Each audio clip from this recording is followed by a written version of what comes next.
Cam, when you got back in the lineup after everything that went down, you said you just were focused on finishing the season strong. How do you feel like you went about doing that? I thought it was better.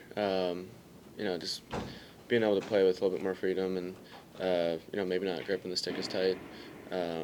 That's, as a player, that's, everything in a way. And it felt good to kind of get back to that and, have that mindset. So it was good. After the injury this season, how long did it take you to kind of get back to feeling like yourself? I mean, maybe 2-ish weeks, I would say. For a little bit there, I was probably not, 100% or where I needed to be physically.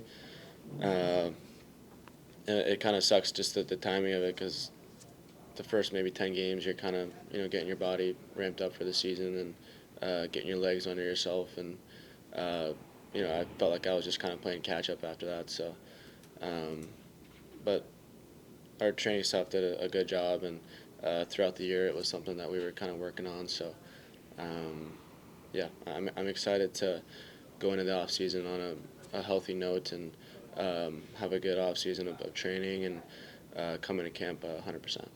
Go ahead. What do you think you need to do to get back to being that top defender that you were 2 seasons ago?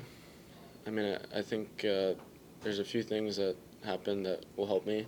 I think, like I said, going to the off season, having a good training summer is going to help me, and just playing free. Like when I'm not thinking out there, that's when I'm at my best, and I'm excited for the start of next year to get back to those ways and being that 200-foot player that I can be. So.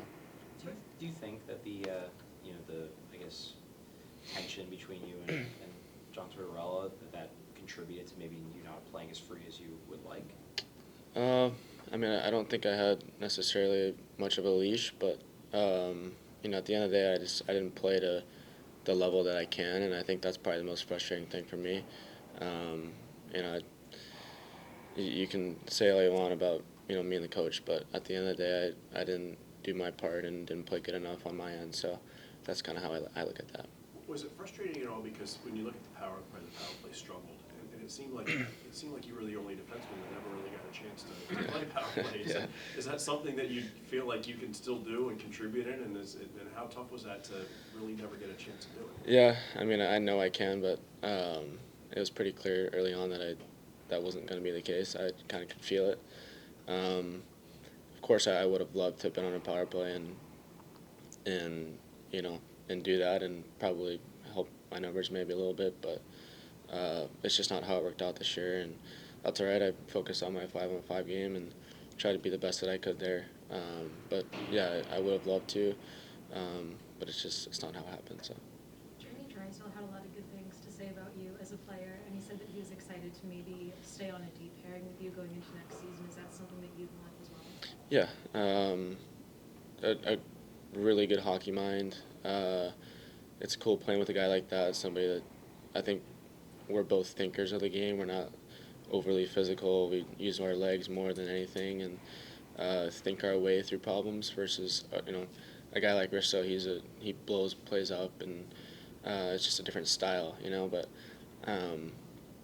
it was cool just, us being such good friends off the ice to be able to play together on the ice. I think that helped us, and it's something that, it would be really good to revisit that next year. Is there like an element of excitement or just about possibly a new coach? Not that it had anything to do with you and John Tortorella, but more just like a new voice that could bring some change. Yeah, I think you saw that with Shazzy there at the end. Just a different voice and a different, maybe style or mindset for a lot of the players. So I think it would be a breath of fresh air to kind of just have that different voice, and I know a lot of guys are excited for the start of next year. So. How, in terms of Risto, though, everyone has spoken very highly of him and how he's helped develop their game. How has he helped develop your game? Yeah, he's since my first year with him, he's been great to me, and he's I would say an overthinker in a good way of the game.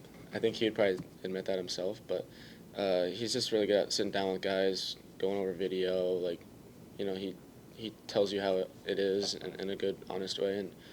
And I would say like him and Torts, just the difference was just like the details, and Torts is probably more like meat and potatoes, and he was just more specific and detailed with how he would describe things. But he's done a lot for me, and you know, helped develop my game in a good way, I feel like, and taught me things that I didn't even think of prior to him. So yeah, he's been good for me, and yeah, we'll see what happens this off season with the coaching staff. But Cam, what do you think you need to do to unlock the like the point production side of your game? You're obviously a big point producer at Michigan at the USNDP. Mhm. Hasn't quite come around yet at the NHL level. Obviously, power play time is part of it, but what do you think you need to do to bring that to the program?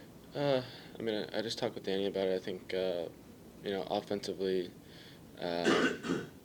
playing more free, like making more plays. I think I can do a better job of getting pucks through from the blue line, and you know, I didn't feel like laterally I was as good this year in terms of, you know, using my space and my legs that I have the ability to do it. I wasn't doing it. So I think there's, you know, a few things offensively that I can do that will definitely help that. Like you said, obviously power play points are that's a different story, but I think it's something that I'm going to revisit this summer for sure, and you know, next year, you know, kind of come into the season with a little bit different mindset. Thanks, Cam. Good. Thanks, guys.